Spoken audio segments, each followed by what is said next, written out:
So the definition of diversity. When we talk about diversity, we're really capturing that idea of variety, that variety of experiences and identities that we all have. And we all have, we are all diverse. We all have differing dimensions to our diversity, starting at the innermost level, our personality. We all have our own unique personality. In our internal level of our diversity, Asia, would you mind muting whoever's not muted? Asia, would you mind muting whoever's not muted? Thank you. On the internal level of our diversity, these are generally things that we can't change about ourselves. Things like our age, our ability, ethnicity, sexual orientation, gender, and race. We are going to be talking, of course, today about sexual orientation and gender. And you see gender here on our internal level of our diversity. That would be our gender identity, and we'll talk more about that term. We also have an external layer of our diversity, though, things like our education, our appearance, our personal habits. Gender, if I were to recreate this dimensions of diversity for this training, I would put gender also in that external level of our diversity. And we'll talk about that because there's a difference between our gender identity, and I don't know why it's auto playing my slide for me. I didn't mean to advance that. Gender is both an internal level of our diversity and an external level. So we'll talk about the difference between our gender identity, our internal feeling of gender, and our gender expression, which is how we express our gender through our clothing, actions, voice, all these different things. We'll go deeper into that. Finally, we have this organizational level of our diversity. We talk about that a lot more in our other trainings on implicit bias and microaggressions. This is an important aspect of diversity. There is a lot of conflict between or at the workplace between union, non-union. Are you management, non-management? What is your seniority? These are all levels of our diversity that are important in the workplace. But today we're going to focus mostly on the internal and external level as it has to do with our gender and our sexual orientation. Okay, so we've defined diversity, and hopefully now we're all thinking about it in that broad way, thinking about the wheel, thinking about how we all have these identities on our internal level, our external level, our organizational level. We all bring a mix of experiences and identities to who we are and to our workplace. Okay, so that's diversity. What about inclusion? We talk about diversity and inclusion. We want everyone to feel included. What is that? If you look it up in the dictionary, it says the act of including. That's not very helpful. It uses the word to define itself. So if you look up including, that is to take in or comprise as a part of a whole or group. Again, in our statewide competency, we've kind of taken a little different definition. We defined it in our state competency as the practice of understanding and applying diversity to improve work culture and influence the way we serve Ohioans. So we are going to today be essentially doing a cultural competency training in sexual orientation and gender identity, because that will help us better understand different levels of diversity that our coworkers have and help us incorporate everyone into the workplace in an inclusive way. So I should probably define that one last term really quick. I said we're going to do a cultural competence building today. Cultural competence is the continuous learning process that builds knowledge, awareness, skills, and capacity to identify, understand, and respect the unique beliefs, values, customs, languages, abilities, and traditions of all Ohioans to develop policies and provide effective programs and services. So obviously there's a lot here. We're not going to have time today to get into all of the beliefs, values, customs, language, traditions that are relevant when discussing sexual orientation and gender identity. But we will mainly focus on the language aspect of it and cover as much as we can to build up our base at the most we can at a 101 level, preparing you to then go on and continue some of those deeper concepts of culture that you can continue to learn after today. Okay, so now we've done the level set. We all have our base definitions of diversity and inclusion. We're ready to talk about sexual orientation and gender identity. So why are we talking about this? Well, there's a couple reasons. One, you should be aware that gender identity and expression and sexual orientation are now protected statuses in the state of Ohio, and actually have been for a few years. And when I say protected status in the state of Ohio, I mean for state employees, because John Kasich passed an executive order at the end of his term creating protections for sexual orientation. And then DeWine, when he stepped in, passed an executive order which re-upped that, which confirmed sexual orientation as a protected status in the state of Ohio for state employees, but then also added in gender identity or expression. So, we're not just talking about it because it's important to understand and learn about concepts you may not be familiar with, and it's important for work culture and inclusion to build your cultural competency. We're also talking about it because by executive order, these concepts are now protected classes. So we have heightened responsibilities in the workplace if you're a manager to make sure that there's not a hostile work environment based on one of these protected classes. So just be aware that it is now formally in our policy that gender identity, expression, and sexual orientation are protected statuses. Okay. Again, like I said, the bulk of the cultural competency we're going to be doing today is around language, is about definitions and vocabulary. So this is our big vocabulary wheel. We will go from here to each of these terms and about each of them. You can go in any order, and I'm going to now open it up to you. There's a lot of people here, but I think we can still make some audience participation work.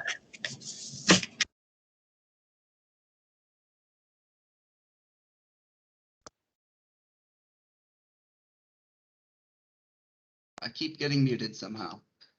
Okay, so you can feel free to unmute yourself. We're going to go through, and each of these links to a page where we can discuss these concepts, but we're going to define each of these terms relevant to gender identity and sexual orientation. So would anyone like to pick a word that they think they know what it is? There are some here that I expect you all know, and there are some here I expect that very few of you know. So does anyone want to unmute and try to give a definition for one of these words? Hi, cisgender. So cisgender, someone, starting with one of the more higher level ones. So someone who is cisgender, their gender expression matches the biological bits that they were born with.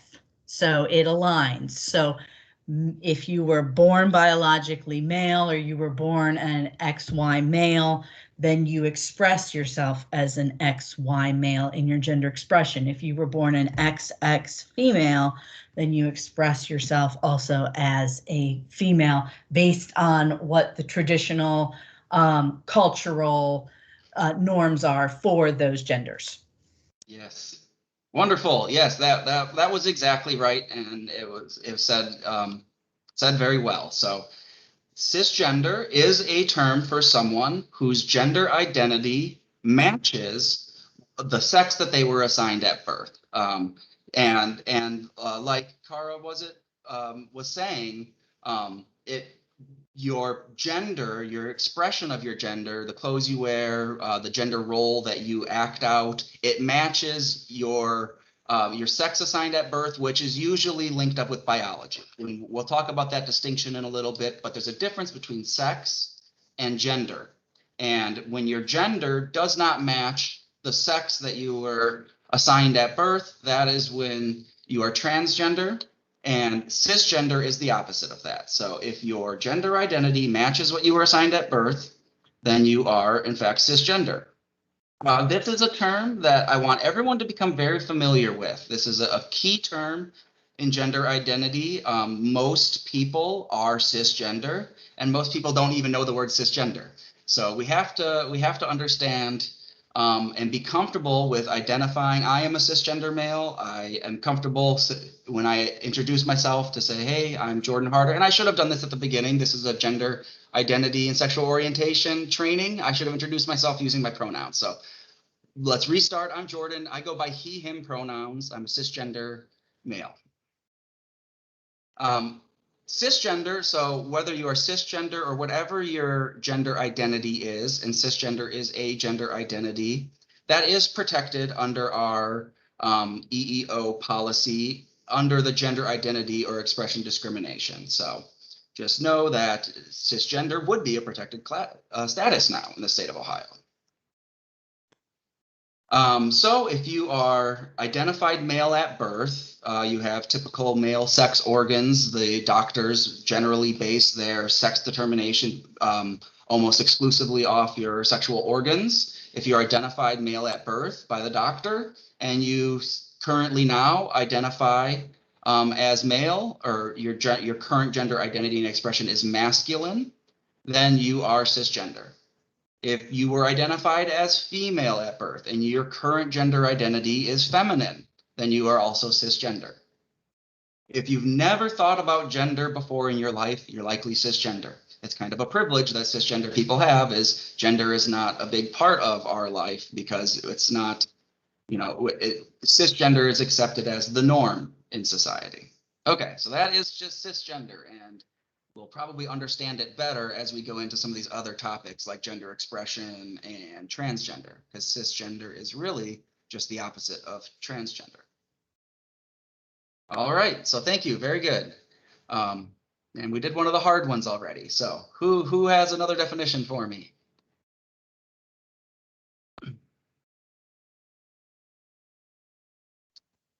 Anyone want to define? Well, I'll take the easy one. Thank you. And say transgender is the opposite of cisgender. And so that is when a person's expression of gender differs from the biology assigned at birth. Yep, that's exactly right. So transgender is a fairly broad, it's an umbrella term. It encompasses a lot of subsets of gender identities. We'll talk about that in a second. But transgender is when your gender identity or expression, sometimes called your presentation, you express your gender, you present your gender. So when your gender identity or expression is different than the sex you were assigned at birth, and or whose gender expression is non-conforming. So, typically when people think of transgender individuals, they think of someone who was assigned male at birth and they now express themselves in feminine ways.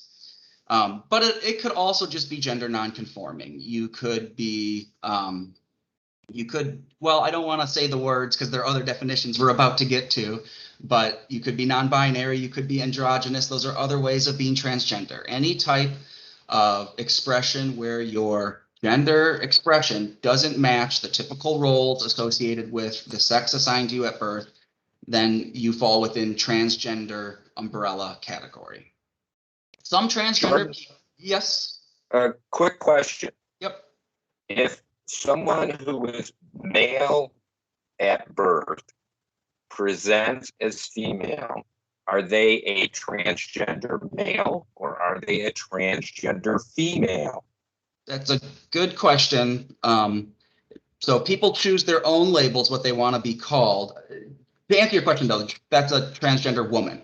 If someone was a male at birth, transitions to is now a woman, they are just a woman. And I would refer to them if they want to be referred to as a transgender woman. That's what I would say. But a lot of transgender people, they just want to drop the transgender adjective. They've transitioned. They are now a woman. Please just refer to me as a woman. So I would refer to that person as just a woman unless told otherwise, rather than transgender female and transgender woman would be preferable to transgender female. Female is a term to do with sex. Woman and man is gender. Male, female is sex. So when we're talking transgender, we're talking gender. We're talking a trans woman, transgender woman, or just woman if they've transitioned. Good question. Jordan, a point of clarification or question. Transgender, as I understand what you're talking about, does not refer to whether or not surgical alteration has taken place. Is that correct? That is correct. And that is the next note I was about to say. So some transgender people do choose to physically transition, and the physical transition can be hormone therapies and could be actual surgery. So some transgender people choose to do that so that their physical body matches more what their gender identity is. But some don't choose to do that, and they are still transgender. And so if you are expressing yourself if your gender expression is different from the sex assigned, whether or not you physically transition, you are still transgender. So it's just how you express your gender. Physical transition may or may not happen, but it's not essential to expressing your gender opposite to or different from what you were assigned at birth. One more quick note. So just like you shouldn't assume and you shouldn't ask if someone has, physically transitioned or thought about physically transitioning. I wouldn't ask you about any of your, medical surgeries you may be contemplating. I think someone's, medical life is personal, and someone's gender is often very personal to them. So for a lot of these topics, I'm hoping to teach you some of these concepts so that you can have a better understanding of them, and not have to kind of ask inappropriate questions and to realize when something may be inappropriate. So again, what is going on beneath your pants at work is no one's business. And, asking someone if they physically transitioned can get very uncomfortable. And I wouldn't ask questions like that unless you knew someone very, very well and you knew that they would, find that question appropriate. So don't make assumptions about whether someone has physically transitioned or not. Don't make assumptions about whether they're going to take hormone therapy or not. That's totally up to someone what they want to do with their body in that respect. In the same way, please don't make assumptions about sexual orientation based on someone's gender expression. Being transgender is completely independent of being bisexual or gay or heterosexual. So they are not connected in any causal way. So don't make assumptions about one's sexual orientation simply based on them being transgender or whatever their gender expression is.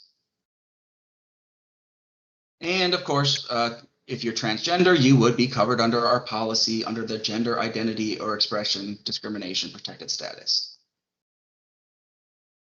Okay, back to the list. Who wants to pick a new one? I'll go. This is Toby. I'm going to try this one because I think I just learned this the other day, so I hope I'm right. All right. Non-binary, which means Non-binary. you don't identify with either male or female. Yep, that's right. So you don't identify exclusively as a man or woman. Remember, when we're talking identify, we're talking gender. So not male, female, that's sex. We're talking identifying as a man or a woman. They go by they and them. Is that correct? So some do, some don't. So you could, if you were non-binary, there are a lot of ways to be non-binary. You could just feel like you don't identify as either gender, and so you identify as non-binary. You could feel like you sometimes identify one way, sometimes the other. That's another way to be non-binary. Transgender, being transgender is also another way of being non-binary. And like Toby said, many, I don't know if most, but many non-binary people do prefer pronouns that reflect their non-binary identity. So instead of saying that they prefer, he, him, or she, her pronouns, they might prefer they, them pronouns. Or I have seen they're okay with either. So I'm actually fine with that. I don't consider myself non-binary, but if you want to use they, them pronouns for me, that is fine with me as well. So a lot of non-binary people will say, please refer to me using feminine pronouns, she, her, or they, them. Those are my preferred pronouns. So again, being non-binary is just essentially at its base level being outside of the normative male-female dichotomy. So society kind of says there's a way to be male and a way to be female, and here's how you look and dress and the colors you prefer and the timbre of your voice and your walk even. There are so many aspects to gender-coded aspects to our actions and our dress and our culture. Being non-binary means you're just simply not one of those two buckets. You're not one of the two normative male or normative female. And I corrected you, Toby, to say masculine or feminine instead of male-female. I did it myself right here in this slide. Outside of the normative male-female dichotomy, that should say masculine-feminine dichotomy. So I did it myself. So again, these are tricky concepts because they are interrelated, and it doesn't help that society as a large uses sex and gender interchangeably, right? So it's hard to just separate those terms sometimes. Okay, so different ways of being non-binary. Androgynous people are non-binary, transgender, agender. There are a lot of specific identities that fall within this non-binary. Agender is feeling like you don't have a gender, or just again feeling like you're neither gender. And non-binary can refer both to your gender identity or your expression. And we better go define those ones next because these keep coming up, and these are some baseline ones. Let's define those ones next. But you could be non-binary in terms of your gender expression, but your gender identity, you could identify as masculine or feminine. You could have a masculine gender identity, but still have a non-binary gender presentation with what you wear, how you look, how you cut your hair. Your expression could be non-binary, even though your identity isn't. Or your identity could be non-binary, while your expression isn't even. So for a lot of these terms, you have to think about it both in terms of the internal identity and how you express. So for non-binary, you can be either identify as non-binary, express as non-binary, both or neither. Okay, let's do gender identity and gender expression. We've used those terms a lot. I'm just going to go to these ones. I'll open it back up to you guys in a second. Gender identity. What is gender identity?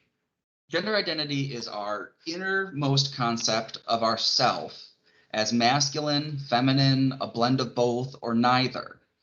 It's how we perceive ourselves. It's how we call ourselves. And our identity can be the same or different from the sex assigned at birth. And what are those terms again? If our identity is the same as we were assigned at birth, that is cisgender. And if it's different than what we were assigned at birth, then we are transgender. Gender identity. Common terms that have to do with gender identity and expression include cisgender. We've already defined that. Gender expansive, gender fluid, gender non-conforming, non-binary, and transgender. We're not going to get to all of these. We don't have slides for all of these, but we do have for a few of them. But again, think of your gender identity is how you feel on the inside, whereas our gender expression then is our external appearance. And those are different. You could feel one way on the inside, but not express that way. So our external appearance of our gender identity is our gender expression. And we usually express our gender through our behavior, our clothing, haircuts, our voice, all of those things which may or may not conform to socially defined behaviors and characteristics typically associated with being either masculine or feminine. So again, same list of terms here that have to do with gender identity or expression, because again, all of these terms you could think about either internally, you feel, you identify, you feel internally that you are non-binary or that you are transgender or that you are cisgender. You feel internally that you are masculine and you were assigned male at birth. Then your identity is cisgender. If you express yourself using masculine expression, then you express in a cisgender way. So it's internal and external when we're talking gender. Again, here a note on sex versus gender. Sex refers to our biology, it refers to our physical body, it refers to our chromosomes, and oftentimes to our hormones. Whereas gender doesn't have to do anything with any of those physical things I just mentioned. Gender is about how we express ourselves. Gender is about what we wear, how we sound, how we look, our presentation. So really trying to separate out those two concepts, because it's really important to pull apart those two concepts to understand transgender identity. Oh, went too far. Okay. Back to the vocabulary.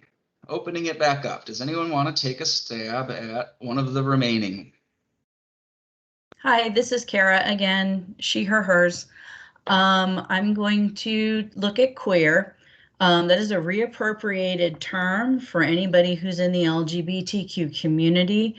It is not, it is an in-group term. So if it's used by the group, it's been reappropriated as a political statement that we're taking a formerly insultive word and actually embracing it and taking it on as an identity for ourselves. So it is a very political term. If it is used with an out group member, somebody who's not part of the community, then it's still considered to be an insult. But as an in-group member, it's considered to be a political statement and a way of expressing your orientation. Okay, very good.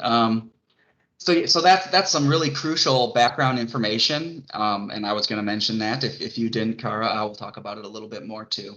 But what it is what the word means is it's basically another one of those large umbrella terms like transgender, only queer is even broader, and it's used to describe sexual orientation, gender identity, gender expression that does not conform to heteronormative society. So if you are not cisgender, heterosexual, then you fall somewhere within this queer umbrella category. It's kind of the most broad of all terms, and it's super important to talk about its history as a slur, right? So queer, as you've heard it, may have been in mostly negative contexts, but over the last decade or so, it has been, and I think quite successfully reclaimed as a term, both within the community and I think creeping out of the community as well. So, you know, I want to caution people to use it. If you're taking my 101 class, although Kara, I'm not sure you should be in my class, but if you're taking this 101 level class, I would caution you not to use the word at all until you are quite comfortable with all of these concepts and know that you're using it in the appropriate way. But I would caution against using it unless you really know your audience and understand these concepts at a deep level. It has been, in fact, so successfully reclaimed that it has made it into just the other day on January 20th, Biden put out an executive order on advancing racial equity and underserved communities. And in their definition section, when they talk about LGBTQ community, they do list queer as one of the identities within that community. So it has been, you know, reclaimed to such an extent that you see it in official government paperwork. I do believe it has lost most of its stigma, but I really do. My main message here is one of caution. Because even though it has been reclaimed, even though many people identify as queer and are fine being identified as that, there are still some who aren't. There are still some for whom that slur holds too much negative baggage. So I wouldn't just go label someone this word if they self-identify as it and you're very comfortable with these topics, and you will then know at that point whether you can use it or not. But I do want to mention it here because you will see it if you read up on these subjects, and you might encounter it and be a little shocked. Like, I thought that was a slur. I thought I wasn't supposed to say that. So I really wanted to put it here so that you guys can get that context that Kara provided. So very good. I'm not sure you should be in my class, Kara. You seem to already know all the 101 level stuff. Can I stay anyway? Yes, you can. Okay, next up, anyone want to take a stab at, we still got some easy ones here. Okay, I'll do bisexual. Thank you. This is Jill. Bisexual is a person who is sexually attracted, not exclusively to individuals of one particular gender. Well said. Very good. So it's a person who is emotionally, romantically, or sexually attracted to more than one sex, gender, or gender identity, although not necessarily simultaneously or to the same degree. So that's an important part to understand. I feel like there's a lot of misperceptions about bisexual people, that they're just interested in men or women, when actually bisexual can encompass more than just the male female or masculine feminine gender dichotomy. Bisexual people can also be interested in transsexual, non-binary, agender people and still be bisexual. But you may be more interested in one gender in either emotionally, romantically, or sexually. So you may only date one gender because you're romantically interested in that gender, but you may be sexually interested in multiple genders or in all genders. And so that could work sexually or romantically. It doesn't have to be balanced. You don't have to be equally interested. And I would say most bisexual people probably aren't exactly 50-50 equally interested in both genders. And again, I shouldn't say 50-50 both genders. That doesn't encompass everyone, right? There's genders beyond male and female. It's what this is all about. So, but most people aren't exactly equally interested in everyone. They have maybe a favor towards one, but they still would be bisexual. Just because you are mostly interested in one sex, but are somewhat interested in another, doesn't make you not bisexual. Many pansexual people, which is another term. Oh, I define it down below. Let me define that for you. So pansexual, if you haven't heard that term, is when you are sexually, romantically, or emotionally attracted towards people regardless of sex or gender identity. Regardless of sex or gender identity, that means someone's sex or gender identity doesn't impact you in whether or not you will be interested in them sexually, romantically, or emotionally. So they are people who could find anyone of any gender expression, of any sexual identity or gender identity.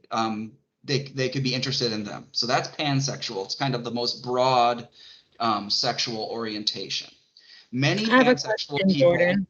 Hold on, let me finish this one sentence, Toby, and then you can jump in.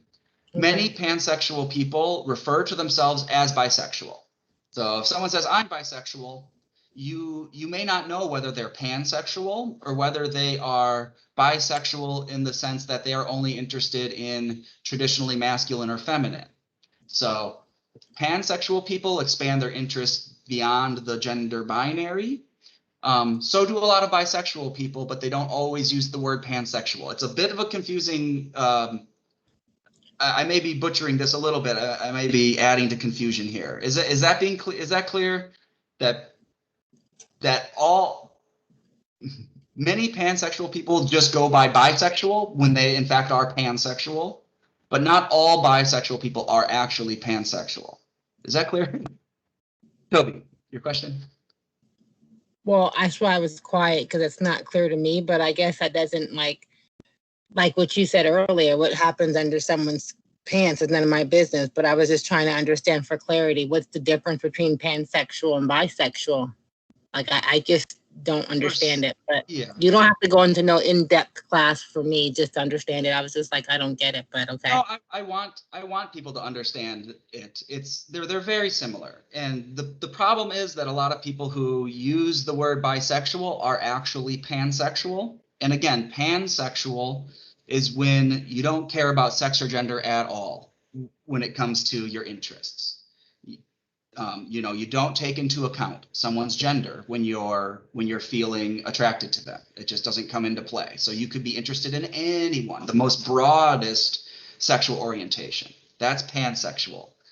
Now, some bisexual people are actually bisexual or pansexual, but they still use the term bisexual.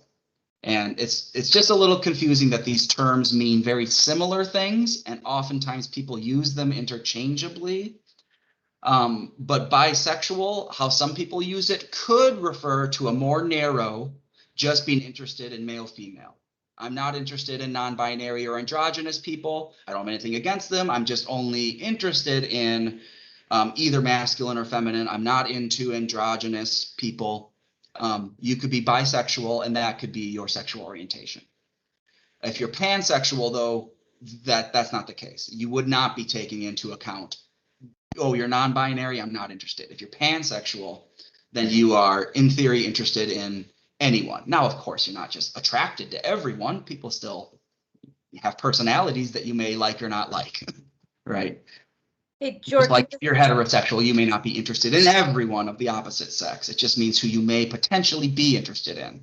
Kara, can you help explain maybe? yeah, let me take a stab at this. Okay, so pan is, if we look at the breakdown of the word, pan means all. So regardless of what somebody's gender identity is or sex, and when we're talking about sexuality, we're talking about attraction.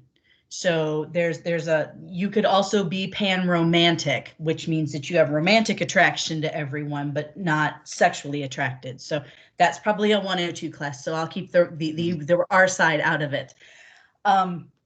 Bisexual means that you're attracted to many genders, but it could be limited. So I could be attracted to cis males and non-binaries only. Or I could be attracted to cis males and cis females. If I'm pansexual, then I'm attracted to anybody. That their gender is not that I'm attracted to anybody, it's that the gender doesn't matter to me. So you could be transgendered, you could be gender fluid, you could be NB, you could be cis, and that doesn't have anything that plays into my level of attraction for you. It's not even anything that really cues in on me. So pan just means all. That just means any version of gender that you might have or sexuality that you're expressing, then I could potentially have sexual attraction to you. Bi means that there's some specificity there that, I prefer, that my sexual attraction is for cis males and NB. Yep. Did that help any, Toby? It absolutely did. I had to think about how it relates to me. And so for me, when you explained it, it helped. My nephew is gay. He's bisexual, but he doesn't like transgender females. So when you say, he's very specific with the bi, but when you say pan, that would include transgender females and everything too. That means everybody and everything. And bisexual meant like the two specific. So thank you for that, because it did help clear it up. You got it. Yeah, thank you. That was helpful, I think. Yeah, the confusing part comes in because bisexual is a much more common word than pansexual, and a lot of people who are bisexual or use the term bisexual are actually pansexual, and they will use the term bisexual anyway, so it does create a little confusion, but maybe bringing that up is what's causing the confusion. I think Kara distilled it down. Look at the prefixes. Pan means basically all, bi is two, but actually just means multiple in this definition. Okay, so that is bisexual and pansexual, a little bonus definition thrown in there. Okay, let's roll through the other orientations. What's gay? I won't wait. Gay is when you are emotionally, romantically, or sexually attracted to members of the same sex. This was the one I thought you would all jump to take first. So a gay relationship can be between two cis men, two trans men, or any combination of the two. So a trans man, which again, a trans man is someone who was assigned female at birth, they are sex assigned at birth with female, but they have their gender identity and expression doesn't match that. So now they express as male, or they express in masculine ways. That's a trans man. So two trans men together, or a cis man and a trans man together, or any combination, that is a gay relationship. Gay also includes relationships between two cis women or two trans women, or any combination of those as well. So, just keep in mind that trans people exist, and they also are a part of these gay relationships. When you think of a gay relationship, don't just think of two cis men or two cis women. Think of possibly a cis man and a trans man, or two trans men. They are all equally gay. Lesbian, similar to gay, right? It is a woman who is emotionally, romantically, or sexually attracted to another woman. And again, two cis women, two trans women, or any combination, they could refer to themselves as lesbian. Another quick note here, as with all of these labels, when it comes to our identity, some people have very strong opinions about which label they want, even when there's a couple that maybe could apply to them, right? And some people do strongly prefer either the term lesbian or gay. So again, for all of these terms, we're talking about the first step in deciding which term to use with someone is asking them, is hearing from them what terms they use to self-identify. So if someone was if two women were in a gay relationship, I would ask if they prefer gay or lesbian, maybe, because some people do have a strong preference there. Okay, so we've gone through the sexual orientations. Let's go to the definition of sexual orientation, which is our inner feeling of who we are attracted to. And again, that could be emotionally, romantically, or sexually. Sexual orientation has been covered at the federal level by EEOC under their sex protected status, although that has been contested in court. There has been some recent movement in court cases, specifically the Supreme Court case of Bostock v. Clayton County came out within this last year, which did add Title VII protections to gender expression, identity, and orientation. So this is all very, very recent EEO law, but now there are additional protections. I agree with the ruling. They're essentially saying that to discriminate against someone because of their gender identity necessarily involves taking into account their sex, and therefore it falls within our already created Title VII protections. So, so this is some new law out, some new law around this, but just know that there are now some extra protections when it comes to workplace discrimination. Common sexual orientation terms you may have heard before. We've gone over bisexual, gay, lesbian. We covered pansexual. You all know that one now. Heterosexual is when you're interested in the opposite sex, and asexual. Can't leave out asexual. Some people don't have sexual interests, and that is what it is to be asexual. All right, LGBTQ plus. That is that big acronym term for kind of people in all of the broad community, right? It means lesbian, gay, bisexual, transgender, and queer. Sometimes you see a plus at the end of that. Sometimes you've probably seen a longer version of this with more letters in there. Whoops, I went back too far. So what is the plus? Other identities, like we just mentioned, asexual, that sometimes gets added on the end. So sometimes it's LGBTQAA.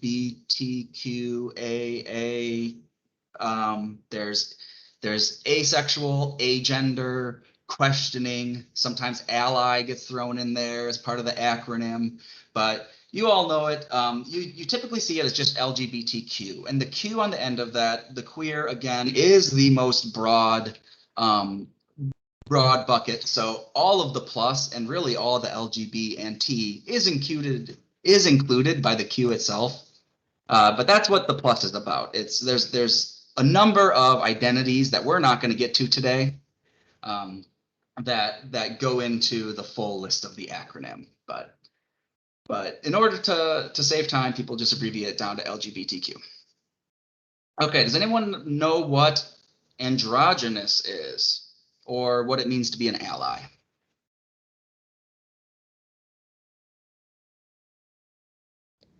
Hey, Jordan. To be an ally is to be someone who is basically part of the mainstream, so cisgendered and heterosexual, but who stands up as an ally to people who are not, mainstream cisgendered heterosexual. Okay, yep, thank you, Natalie. So a person who is not in the community themselves, who are themselves not LGBTQ, but they want to show support for and promote equality in a variety of ways. So ally, this is the first one where this is not a term that's protected by our policy, right? Ally is not a protected status. How to be an ally, to start with, you're going to have some necessary background knowledge to be able to help. So you have to build your cultural competency, and that's what you're all here for today. But this is just 101 level. We're really just getting through definitions today. After this, you'll have to continue to build your cultural competency in other ways. Allies are people who can create safe spaces, right? You can think of that teacher who hangs the rainbow flag outside their classroom to let people know that this is a safe space where people can feel comfortable expressing different gender identities and they won't feel any judgment. And allies can play an important role in the workplace by being that upstander. So being that person who will step in if there is a situation going on where someone's being bullied or harassed on account of their gender identity or sexual orientation. An ally is someone who can kind of step in and kind of lend their support. All right, I hope after today, all of us go away, if we are not in the community ourselves, going away calling ourselves allies. Okay, transphobia. Transphobia is the irrational fear or aversion to transgender people or those who are perceived to break or blur societal norms regarding gender identity or expression. Transphobia, unfortunately, is very common. You see it in media you consume, even after jokes that had kind of explicitly racist punchlines became unacceptable in late night comedy, I would still hear transphobic jokes all the time, and you see them in modern movies as well. So transphobia is pretty present in our culture around us. Transphobia can consist of verbal or physical attacks. So outright, attacking someone by throwing slurs at them and just blatantly harassing them for being transgender or for being gender nonconforming, and physical attacks. Transgender people face a disproportionately high number of hate crimes, of violent attacks against them. It's not in this presentation, but I will be linking some resources in the chat at the end of this. And one of those is kind of a chart made by the Human Resources Campaign, where they go through the cycle of factors that lead to these higher levels of transgender violence. So sorry to bring the mood down a bit, but this is, a serious issue and one that we need to talk more about and continue to, build people's awareness of and empathy about, because it is just an unfortunate fact that transgendered kids and adults face bullying and actual physical attacks and hate crimes on account of their gender identity and expression. A little less than that, transgender people also face microaggressions based on their gender expression, commonly, right? Microaggressions. I will go on. We'll define that. We're going to work through some of those specific transphobic microaggressions later in the presentation. So we'll come back to this. If you don't know what this term is, that's fine. We'll define it in a minute. Okay, last up, androgynous. Does anyone want to take a stab at a definition of androgynous before I review it?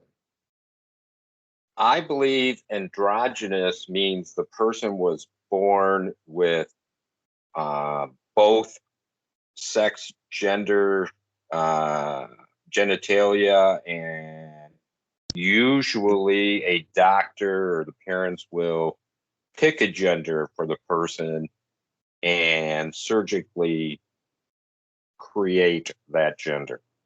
So how close am I? Yeah, not very.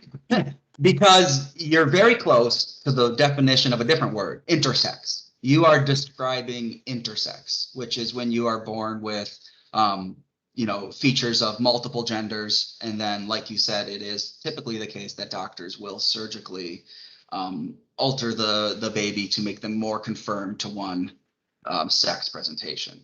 That is intersex. Androgynous is more about our gender, not about what parts we have or how we were born. Androgynous is about how we present ourselves, how we dress ourselves, how we act, how we look.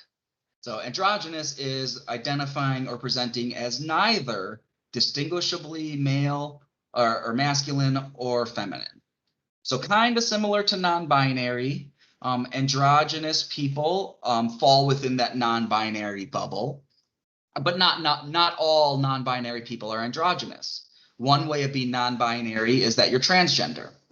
A lot of transgender people are not very androgynous. They are very much presenting in a masculine or a feminine way, right? So they're not androgynous, but they are non-binary. So androgynous is you don't present in either a very masculine way or a very feminine way. And people who are androgynous, again, about the pronouns, they may use masculine pronouns, or they may use feminine pronouns, or they may use they or them or other. I haven't mentioned other yet, but there are a number of pronouns that people with non-conforming gender identities have created, have made up, that they prefer to use, that they feel is more inclusive. So I'm not going to get into them in this presentation, but just know that there are other pronouns out there that maybe you've heard in an academic setting. And if you're more interested, we can talk more, or you can do some research on your own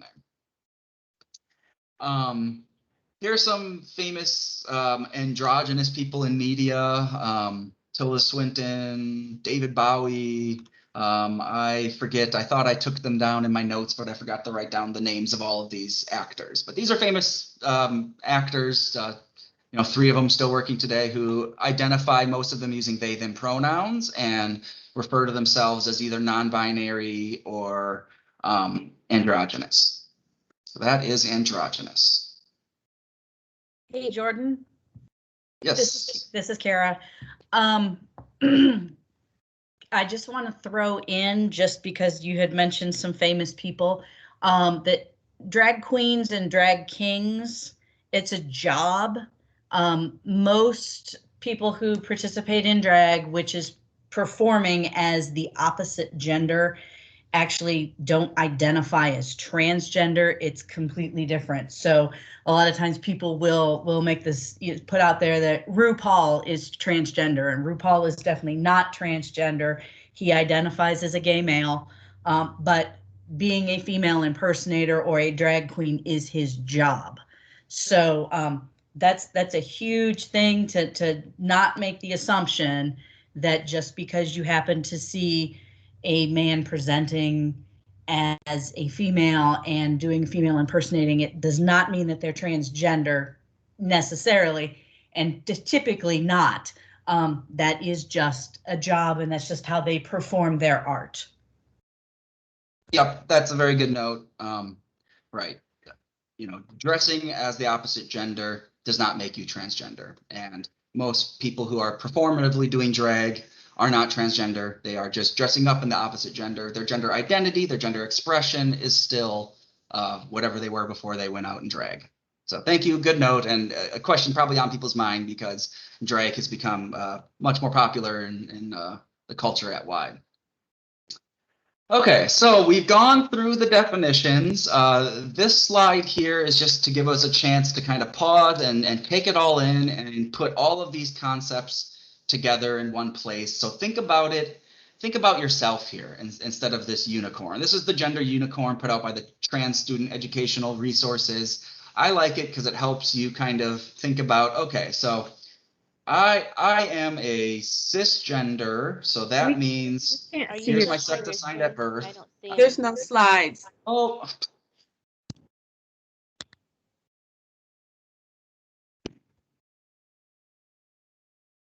Sorry about that. Okay, everyone see it now? Yep. Okay, let me get my Yes, I can see. Teams window back. Okay, so this is the gender unicorn. And it, again, kind of helps you think about the different places these concepts to do with gender and sexual orientation reside. So your gender identity, again, is internal. It's what you think on the inside. It's how you feel on the inside. You could feel female. You could identify your gender identity could be woman, girl, male, man, boy, or any of those other gender identities that we talked about in all those definitions before. You could be transgender, you could be agender, you could be non-binary. Those are all gender identities. You're on the outside of you, what people see when they see you, that's your gender expression, which could match your gender identity. It may not. But again, you could have your gender expression be feminine, masculine, androgynous, non-binary in some way. And all of that is different from and could completely not match your sex assigned at birth, which is typically determined by your sexual organs, your chromosomes, your hormone levels. You're assigned a sex at birth. And again, you're transgender if your gender identity and expression doesn't match with what you were assigned at birth. And then in the realm of sexual orientation, you've got that you can be sexually attracted to your own gender, the opposite gender, or maybe you don't care about gender, so you're pansexual. But you could also be romantically attracted to men or women or non-binary or pansexual, bisexual. And those two are slightly different. You could be we're getting a little beyond 101 level here now, but you could be hetero romantic bisexual, which means you are sexually interested in more than just men, but you are more than just women. If you're a man and you're hetero romantic bisexual, then you may be sexually interested in more than just women, but romantically interested in just women. So for all of these things, we have a gender identity, we have a gender expression, we have a sex assigned at birth, a sexual attractions, romantic attractions. And again, one of those options for sexual and romantic attraction is that we don't have it. We could be asexual, aromantic. But we all have these different things, and people can come in any combination of these things. You could be sexually attracted to someone, but romantically attracted to someone else, assigned a sex at birth, but feel a different way, identify a different way, and express in a whole other way from that. So we, just like with our dimensions of diversity, when we think about our diversity, we are made up of all of these levels of, what is my age, my race, my organizational status, where I was born. Our gender is also this conglomeration of these different dimensions of what it means to kind of move through the world as a gendered person. Okay. So we've gone through a lot of words, a lot of vocabulary. So no more words on the screen for a minute. Let's take a break.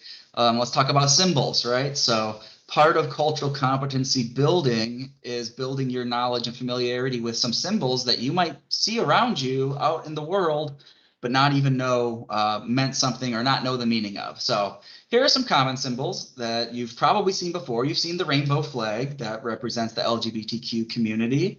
Have you seen the upside down pink triangle before?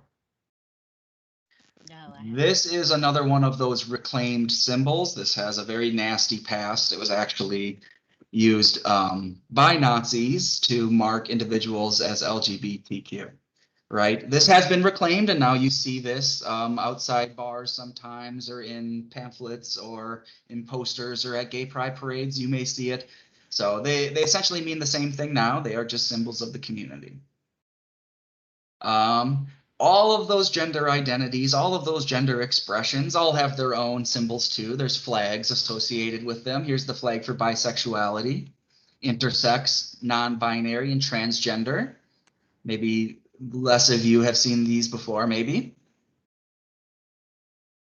And then we get way more specific, right? So I mentioned there's the plus at the end of LGBTQ actually can go on and on and on. And there are, you know, demisexual, gender fluid, gender queer, polysexual. There are a lot of labels. People have come up with a lot of different particular ways to have a gender identity and to have a sexual orientation. The inverted pink triangle is not still negative. I don't think anyone is using it as a hate symbol anymore. I believe it's only used as a pride symbol now. But so just be aware. I mean, I don't have a lot to say here other than just to kind of raise your awareness that there's this whole world of identities that if you weren't already familiar with, you might think, well, what is demisexual? Exactly. You might think, what is demisexual? I actually don't know. I would have to Wikipedia that one. So there are so many terms. Jordan. Oh, yep, someone knows. Yep, it's Kara. Demisexual means that before you develop sexual feelings towards somebody, you have to have an established relationship.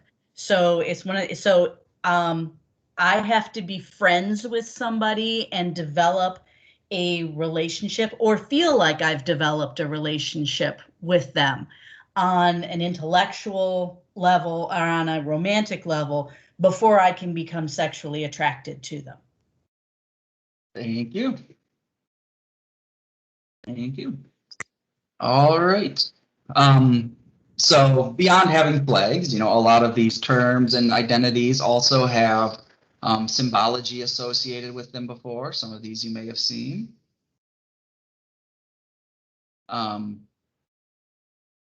And just moving on. So I'm just kind of showing you a teaser. I got these from Wikipedia.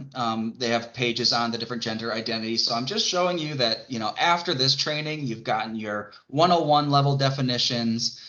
You can then do some deeper dives on your own while you wait for a 102 level class to come out, which I'm not currently working on, so don't hold your breath. But, you know, to continue your education, there's so many specific identities to learn about and symbols to learn about. You know, once you start to learn about them, you might start to see them out around you. You might see them out somewhere and say, oh, I've never thought about that before, but I get maybe this is a gay bar here because it's got this lambda symbol outside of it. Okay, moving on. Got a lot to cover still, and I want to make sure I leave you time to ask questions at the end. So we've been digressing on all of these vocabularies for so long. What is the point again? Let's bring us back to where we started. We are trying to have workplaces where people feel included and not discluded based on their gender identity. So we want to extend our principles of inclusion to members of the LGBTQ community. Start with some very basic tips. So be respectful. Always think about how the language you use affects others. That is why I spent so much time working through definitions, because, you know, our gender is personal to us and important to us. If you are mislabeling someone, using the wrong pronouns with someone, using a slur that you didn't realize was a slur, you know, using language that can bring other people down in the workplace, it's not something you want to do. So we have to be aware, first of all, of the correct language, which is what today is partially about.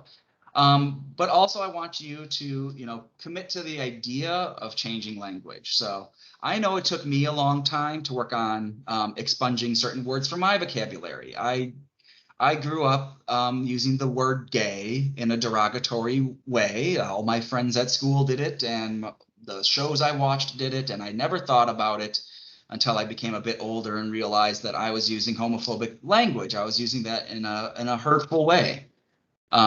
So I committed to not use that term anymore, and that's been expunged from my vocabulary for decades. Removing the R word was difficult. I used to use the R word to that degrades people based on mental ability. It took a long time to expunge that word from my vocabulary. So even if you figure out, okay, I've been referring to people in this way. For example, maybe you refer to transgender people as transsexual people when they're not transsexual. That's a bit offensive. That is not okay. That could make someone feel pretty bad. But let's say that that's just the term that you always learned it as is transsexual. You got to commit to changing that. You got to work on changing it. Sometimes that wrong word will be the first word to pop to your head when you think about it, but that's why it's important to pause and think about the language you use before you use it. So commit to being deliberate with your language. That's my first tip for being respectful of other people, their gender identity and expression. I've mentioned this a few times, but there's probably no limit to how many times I should say this. Gender identity and sexual orientation are personal, right? So unless you have a close relationship with someone, I wouldn't ask. Don't ask about someone's sexual orientation. Don't ask about their gender identity. Don't ask about, possible transition or anything like that. It's personal, right? It's personal to someone, so it's not appropriate to ask. You can, however, appropriately give your own pronouns and ask others for theirs. This is the way to show that you are comfortable with differing gender identities. This is one way that you show that you're a safe space, that you're a safe person to talk to.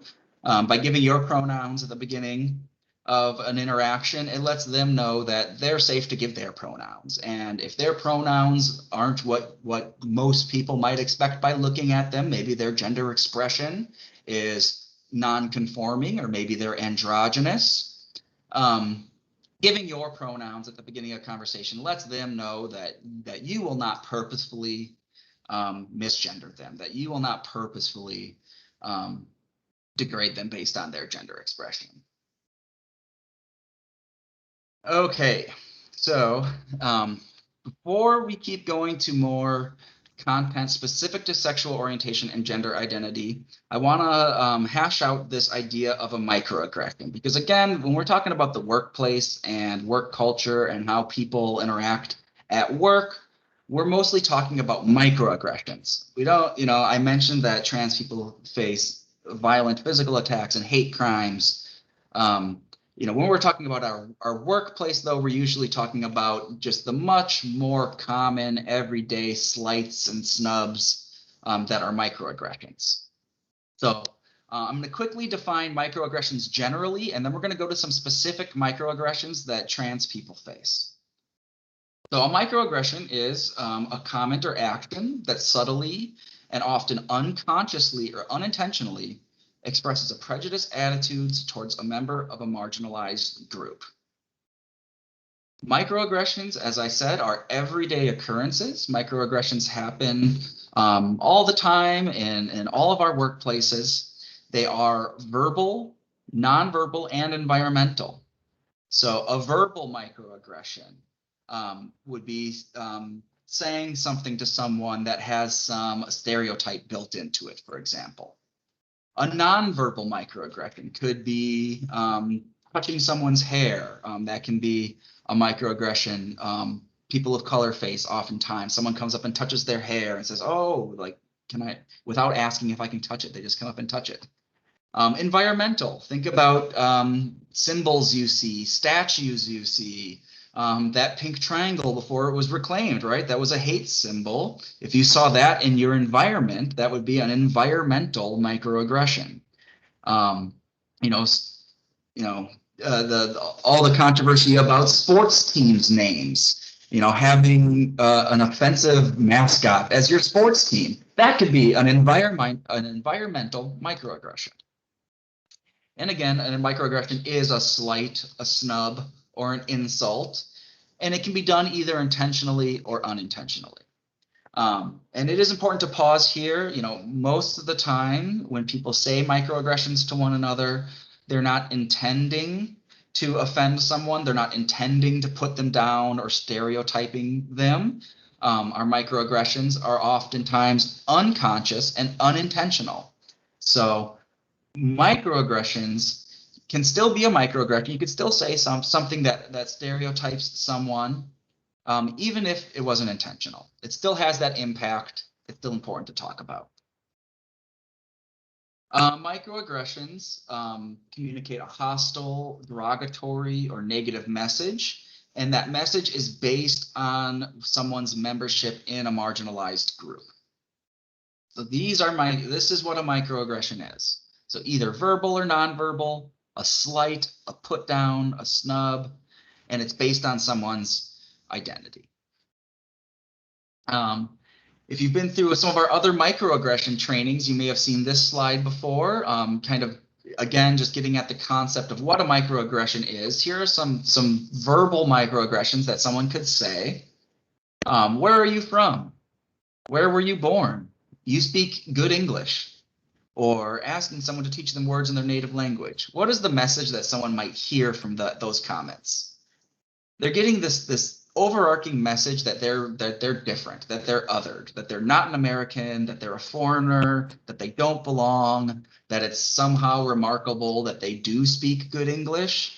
You know, why would you be surprised that I speak good English? Just because of the way I look? That's a microaggression, right? There's a put down built into that. Kind of a little assumption built into that question. Where are you from? That they're not from here. All right, a couple more examples. You are a credit to your race. You are so articulate. Or asking an Asian person to help with a math or science problem. Again, those are the messages that are said, but what's heard are these underlying stereotypes behind the message. So what's heard in that first one is that people of color are generally not as intelligent. What's heard in the second one, you are so articulate, is that it's unusual for someone of my race to be articulate or intelligent. And of course, asking an Asian person to help you with math is clearly playing into the stereotype that all Asians must be good at math and science. So I hope for many of you this was a review, because this isn't the deep dive into microaggressions. If you need that, if you haven't gotten that before, there's a separate microaggressions class where we spend more time on these concepts. But I wanted to just get you a very basic intro to microaggressions, because we're going to go into a few of them that trans people face. And what is the effect of these microaggressions before we get into those specific examples? The effect of them is manyfold. It can cause feelings of imposter syndrome to hear these microaggressions. Imposter syndrome is when you are unable to internalize your accomplishments because you're afraid of being exposed as a fraud. It's that feeling you get when you think, oh, am I really good enough, or am I qualified to do this? Can I really do this? Latoya, you had your hand up. Did you have a question? Nope. Okay. So yeah, microaggressions, getting someone to think about stereotypes about their identity, making them feel othered based on their identity. It can make you think, do I really belong here? Or am I just a fraud in this role? Maya Angelou, one of the most accomplished writers of all time, feels imposter syndrome. She says that she has written 11 books, but each time, oh, I didn't advance the slide. There we go. Written 11 books, but each time she thinks, uh-oh, they're going to find me out. I've run a game on everybody and they're going to find me out. So again, I don't know who could be more accomplished than Maya Angelou, But she even gets that feeling of, am I a fraud? They're going to find me out. They're going to find out that I don't know what I'm doing. The most expert of experts feel this feeling. It's a very ubiquitous feeling. But microaggressions can increase the likelihood that you feel that. It can increase the intensity that you feel it anytime you're being kind of set aside and othered, whether through these verbal comments or these environmental symbols. You are less likely to feel that self-confidence that is the antidote to the imposter syndrome. Just to go back to that slide really quick. If I can go backwards. This is on the right-hand side, that picture. That's what I want you to take away from this. Imposter syndrome is when you feel like you don't know enough, when you're going to be exposed, and these other people have this much bigger bubble of knowledge about what they know. The reality is not that. The reality is that you are an expert in what you're an expert in, and others are in what they are. And we all have these overlapping areas of knowledge. Don't let imposter syndrome get to you. We all feel it, but don't internalize it. Don't let it get to you. Try to brush it off as, no, this is just one of the ways my brain works and I need to reject it because I'm not a fraud. Maya Angelou's not a fraud. You're not a fraud. Don't feel imposter syndrome. Okay, another effect of microaggressions is they can cause something called the stereotype threat, which is when someone is themselves afraid to confirm a stereotype, so they do worse. They self-handicap because they don't want to confirm a stereotype about one of their identities. And this has been studied in standardized testing. We ask for demographic information at the beginning of SATs. Asking that demographic information, and that's not even a microaggression. A microaggression would be worse, right? So bringing up demographic information at the beginning of standardized testing resulted in a decrease in performance for those people who fell within groups that there were stereotypes about. Moving the demographic information to the end of standardized testing removed the stereotype threat. It actually removed that self-handicapping process that was occurring because people were thinking about their identity, thinking about a stereotype about their identity, and just in doing that alone are less focused on the test and achieve lower results. So making people think about a stereotype, so even a positive stereotype, I know it says negative here on the side, but it actually works even for positive stereotypes like Asians being good at math. If you say, hey, all Asians are supposed to be good at math, and then you give everyone in the class a math test, your Asian students may suffer from stereotype threat because they're afraid of confirming the positive, disconfirming the positive stereotype. So they may think, oh, I need to do well on this test. Otherwise, I'm really going to look bad because it's a stereotype that I should be good. And again, whenever you're thinking about stereotypes, that is time spent not thinking about what a squared plus b squared equals. It's time thinking about these other concepts. So the stereotype threat is the self-handicapping, and microaggressions can cause it in people by making them think about these stereotypes about them, right? So it's not that complicated. When you make a comment that stereotypes someone, it's going to distract them in different ways and can reduce their performance. Okay, so I said we were going to get specific to some transgender microaggressions. And just like the previous ones, these are not very nice. I think for most of these, you will be able to pick out kind of the negative, harmful assumption behind them right away. But these are microaggressions that transgender people do get on a regular basis, right? Quite common. So even though some of them may look a little shocking to you, these are everyday occurrences to many of our transgender friends and coworkers. I would have never known you were transgender. You look so pretty. You look just like a real woman. She's so gorgeous, I would have never guessed she was transgender. All three of those, they kind of have an assumption built in, right? That if you're transgender, you're not likely to be gorgeous. Or if you are, in some way, you're not a real woman if you are a transgender woman. That's what that second one is saying. You look just like a real woman. No, they are a real woman. It's actually quite a put down to say they're not. He's so hot, I date him even though he's transgender. Even though he's transgender. Replace transgender with a different protected class, maybe, if that helps you visualize why these are offensive. You'd pass so much better if you wore less or more makeup or had a better wig. So giving someone tips about, how they should express their gender, or saying that, oh, you currently don't pass.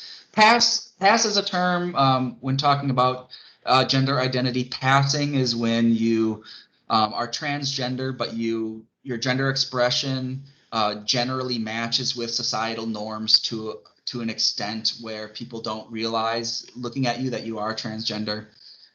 It is kind of a hot button issue, but it is generally not appropriate and not okay to talk about whether someone passes or not. It's probably a very important thing to someone. It's very personal to them. So by saying that, or this next one, have you considered a voice coach? You are hitting on a topic that is very sensitive to them. Someone might know that their voice does not exactly match society's expectation for what a feminine presenting person does. They can't do anything about it. It's probably a very sore point. So I would not go there. Yep, I see some chat, some more examples. People are connecting with some of the microaggressions. Very good. Okay, so we've identified some of these microaggressions. What do we do about it? Well, got a lot of tips here. First, just very quickly, and we're going to go a deeper dive. What do you do if you're the listener? So if you're the person who someone said this to, you received this microaggression, you can think about responding directly if appropriate. And I'm going to talk more about that on its own slide. First and foremost, take care of yourself. So if you need to leave a situation, if you need to take a break, if you need to go talk to your manager, if you need to go call up your loved one or a family member, whatever you need to do to take care of yourself, take care of yourself. And then start documenting. If this happens every day, the same person is bugging you about your gender expression every day, start documenting it so that you can so that when you do try to resolve it, you can show that this is a pattern that's happening. You've documented it so that it's easier to address it. If you're not the person who it's said to, but if you are just a coworker in the situation, you can be an upstander. So there's that term again that we've talked about, be an ally. So be that person who speaks up on behalf of someone else who's experiencing that microaggression. It's oftentimes very low stakes to be that ally. I don't have a ball in this race. I'm not involved in this argument between two people, but so I can, with very little effort, step in, and I'm not emotionally involved, but I can help solve the situation. So you can be an ally. If you see someone being bullied, say something. If you see someone being harassed, step in there to make sure that you can voice your support. That you can voice your opinion. So speak up and be an ally. If you're the person that said the microaggression, let's say you said one of those things on a previous slide. You said, I never would have guessed you're transgender. You thought that was a compliment, right? You thought that you were complimenting them on their gender expression is so feminine that you would have never known that they're actually a transgender woman.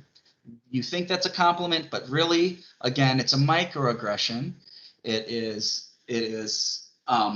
So if someone called you out on it, if someone said, hey, I know you were trying to compliment me, but I really don't like how that felt when you told me you couldn't tell I was transgender. So I appreciate you just not saying that again. So if someone says that to you, don't be defensive. I have said microaggressions before in the workplace. I think I contrasted LGBTQ people with quote unquote normal people. Very offensive. There is no norm when it comes to gender identity. So I misspoke. I do understand the concept. I do understand that we're trying to break down this idea that there's a normative sexual orientation. We are all still learning, Crystal said, and that is very good advice. So don't be defensive though if someone says, "Oh, do you know what you just said? You just said that straight people were normal. That implies everyone else isn't normal." That's not okay. Don't get defensive. Just acknowledge what you said. "Oh my God, I didn't mean to say it that way." Apologize and reflect on maybe why you said it or how you can go about phrasing things better in the future. But really don't be defensive, because someone is not attacking you when they are saying that what you said had some negative assumption behind it.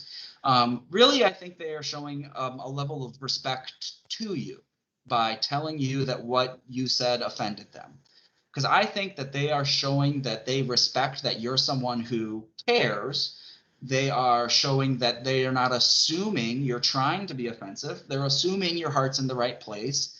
And they think that by talking to you, you will care and act and change your behavior in the future. So I take it as a compliment if someone says, "Hey, that was a microaggression, what you just said." Take it as a compliment. Take it as them letting you know that they think you're someone that can grow and learn. That's a good thing.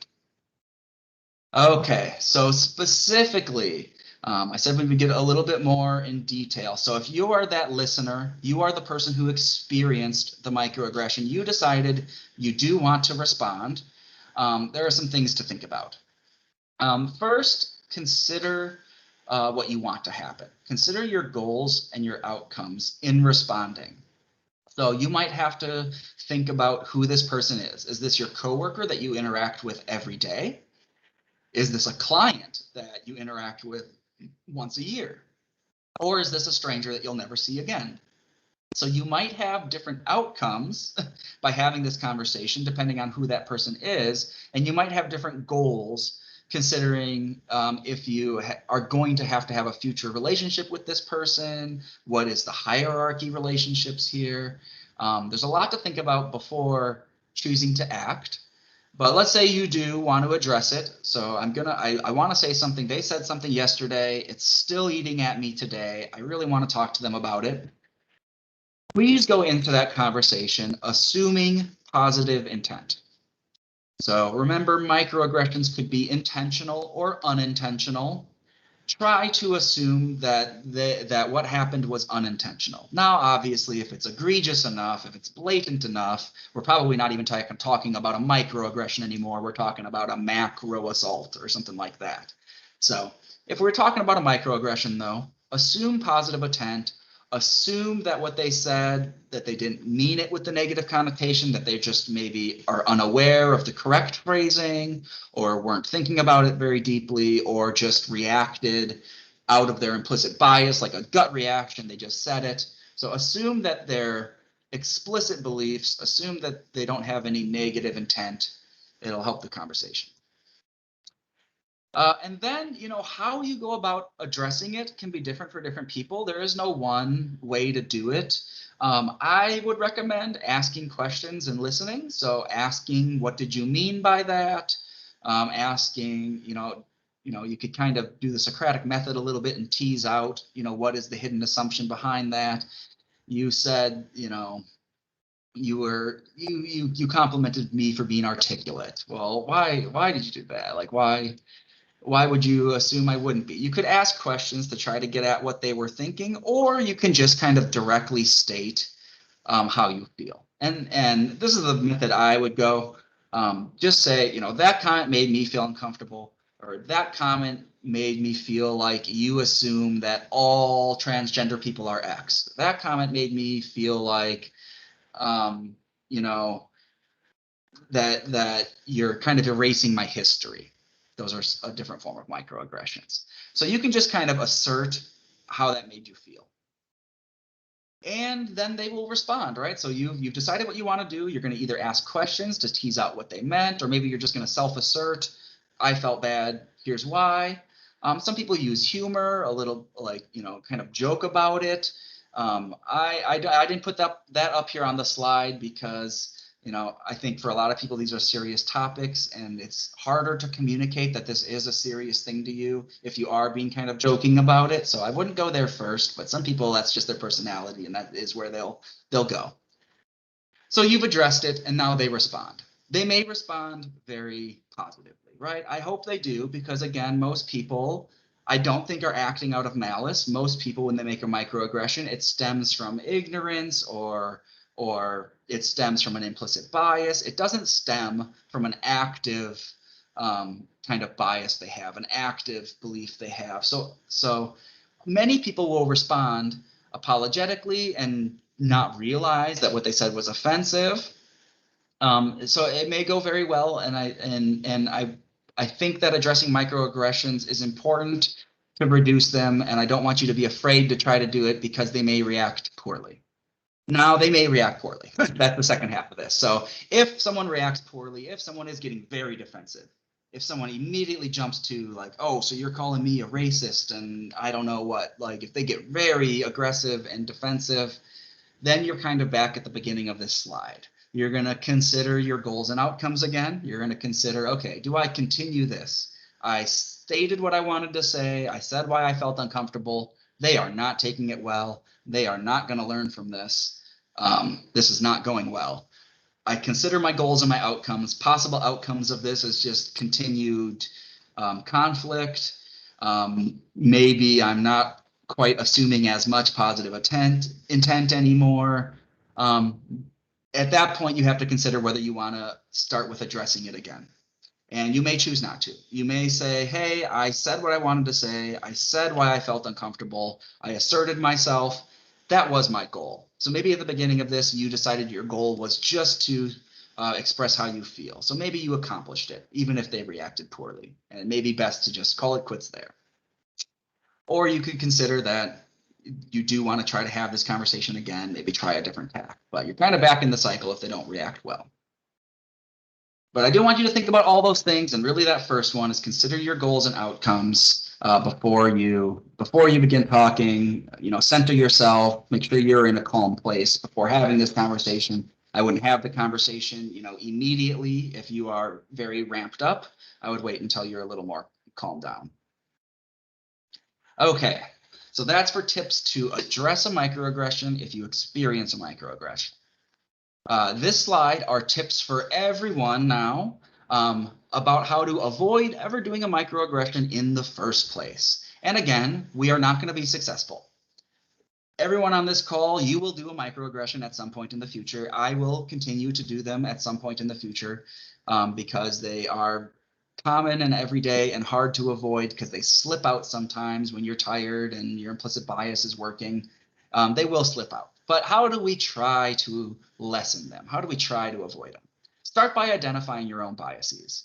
So I keep on mentioning this, that sometimes our microaggressions are based on our implicit bias, and that's it. So to start with, you can figure out where you have your strongest implicit bias. If you know that you have a strong bias when it comes to gender expression, you know that this is now an area when you're talking about it, you've got to be extra careful to slow down, pause before you talk, make sure you're using the words you want to use. Because as we're in conversation, you know, oftentimes you're just talking stream of consciousness. You know, I don't know the words that are about to come out of my mouth until they come out sometimes. So when you're in one of those topics where you realize you have a large bias, that's when it's important to slow down, really think about what you're going to say before you say it. Other tips for everyone, just focus on consistency.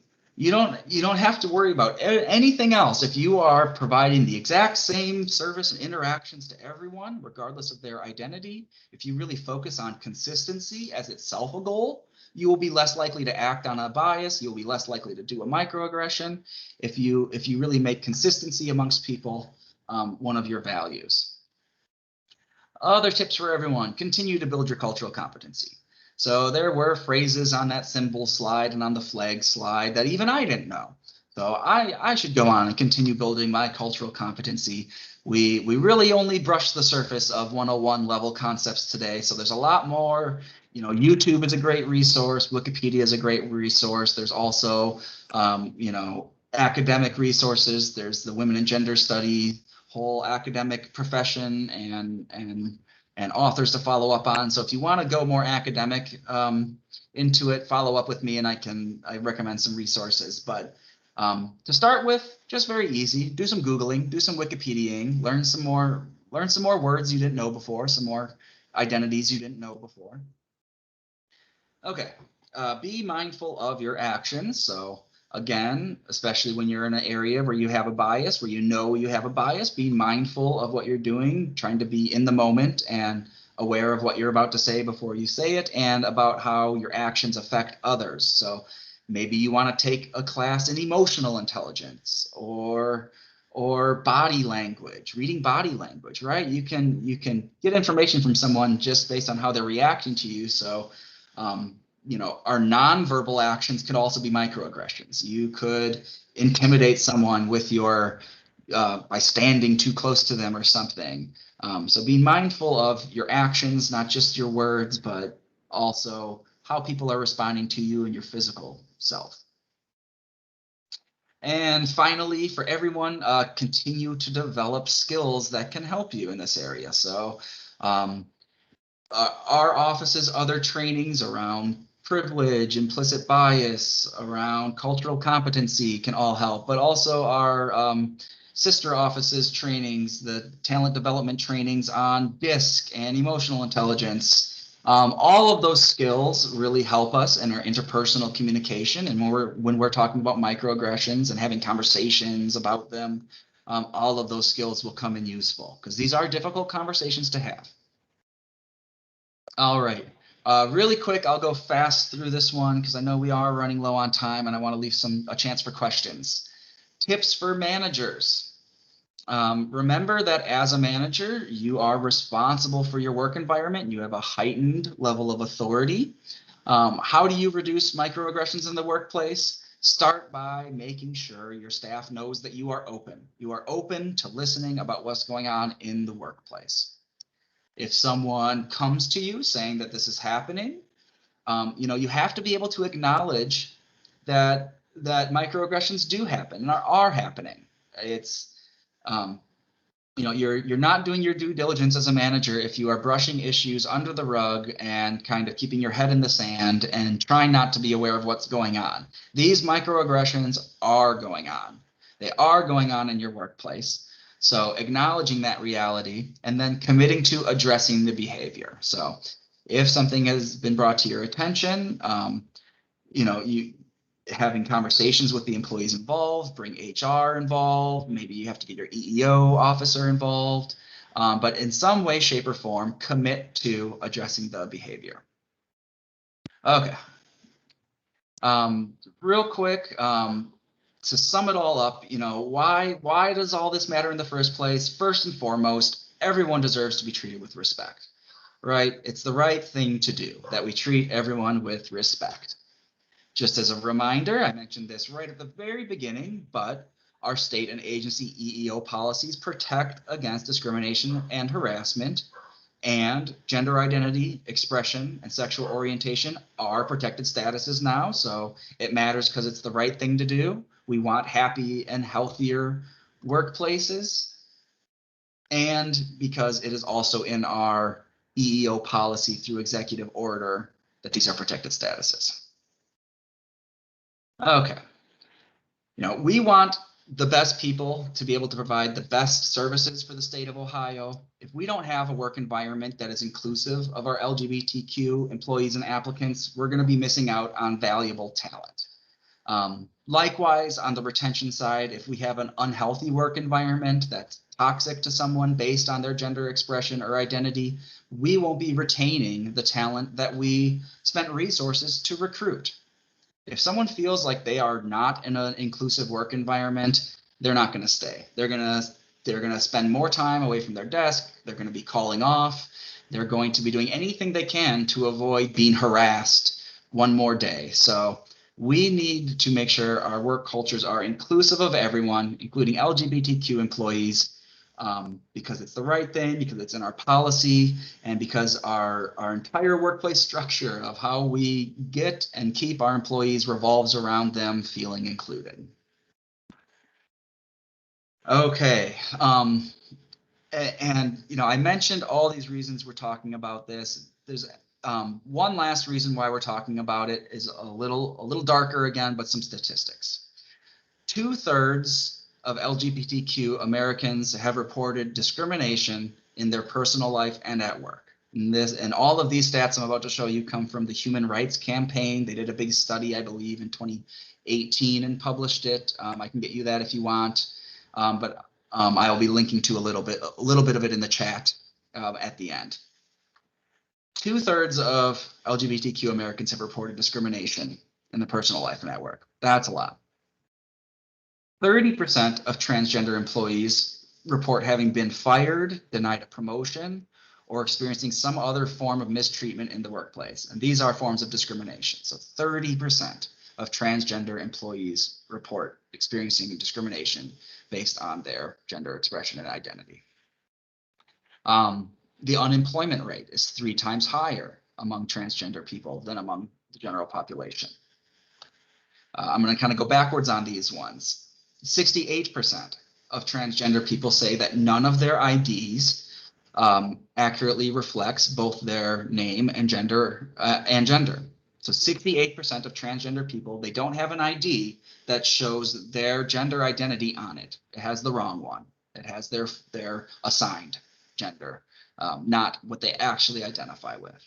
And that's a problem because nearly 1/3 of individuals who have presented IDs with a mismatch, with a gender that doesn't match their presentation, report being harassed or denied services or even attacked. So this is part of a hugely long study that goes into kind of all of the instances of hate crimes against transgender people over the period that it covers, which I think is from 2013 to 2018.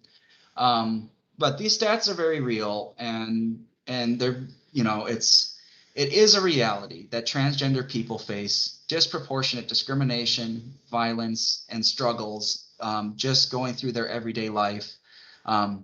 In our part, to the way that we can improve the lives of people in this community by being better coworkers, by understanding, by taking the time to build your cultural competency a little bit around these issues, we can kind of lessen the burden that these people face who already face too much discrimination in society. Okay, wrapping up now. We're almost at the end. What can you do next?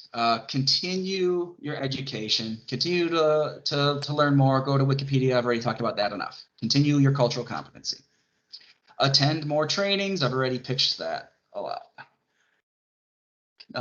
Question in the chat. Can you address the experience of trans students in schools, which goes way beyond bathrooms?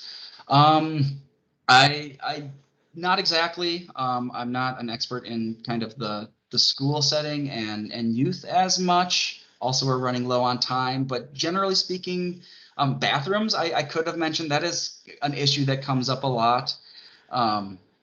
Again, don't have time to do it justice, but essentially there's a perception out there. There's a kind of a fear-mongering falsehood that's being put out there that allowing transgender people to use the bathroom that matches their gender identity somehow creates a risk to people. It doesn't. There are no or very, very, very, very, very few instances of a transgender person ever causing a problem in a bathroom, but there are many recorded cases of transgender people being attacked for their gender identity. So if anyone's at risk in a bathroom, it's that transgender individual. So people, we'll get into it more at a higher level topic, but the bathroom one, it kind of bugs me a little bit. Let people use the bathroom they want. It's not a big deal. There's no issue we're responding to here by disallowing transgender people to use bathrooms. All right. So back to what you can do, attend more trainings, commit to using gender inclusive language. This is one thing I'm still working on. I say you guys a lot. I might have referred to you all, this group here, as guys. I don't mean to do that. I'm trying to be more gender inclusive. You all, not you guys. Create safe spaces, hang that flag, use those symbols that show that you are open to these concepts and accepting. So create a safe space, hang a rainbow flag in your cubicle, do what you can to let people know that you are supportive. Really easy, everyone can add pronouns to their email signature or to when they introduce themselves. So, hey, I'm Jordan Harder, I go by he, him pronouns. And again, that is one way that you kind of create a safe space for other people to share their pronouns. Final reminder to be that upstander. I want everyone else to feel now a little bit more capable of taking part in these conversations around gender expression and identity and sexual orientation. You know, conversations about these topics can be uncomfortable, but I want you to feel like you can have them. And I want you to feel like you can be that upstander. If someone else is having it in a negative way, you can come in and add a little bit of knowledge grounded in these definitions and concepts you learned today. And you can step in there and be that support for the person who is kind of experiencing a microaggression or bullying in the workplace. I mentioned that you can test your own implicit bias. The best way to do that is to go to Project Implicit's website. This is a test put out by Harvard where you can test your implicit bias on a number of different identities, including, yep, right here, sexuality. So you can test right now. You can take 15 minutes, go straight to this website and test if you have an implicit bias based on sexual orientation. If you want to continue your studies on microaggressions, we did go fairly in depth today on the concept, but we have a whole training dedicated completely to it. You could sign up for that. I always recommend the works of Daryl Sue, professor at Columbia University, who is like the preeminent expert in microaggressions. Here are a few of his works, including one that does go into specific microaggressions around sexual orientation. And just, I'm going to skip this one. This is our math equation. If you've been in our other trainings, you've heard it before. I want to leave time for questions. It's all about culture. We're trying to build a relationship between you, your agency, and your agency with you, where you feel respected. Part of how you need to feel respected is respected for your unique gender expression and identity and orientation. All right, I know I breezed through the very end there, but I really wanted to leave a chance for a question or two. So thank you for listening. I know it was fast. I know it was a lot to take in and a lot of concepts. Are there any questions at this point? Of course, feel free to email me if you don't get a chance now. And you can unmute or type in the chat. Thank you for listening.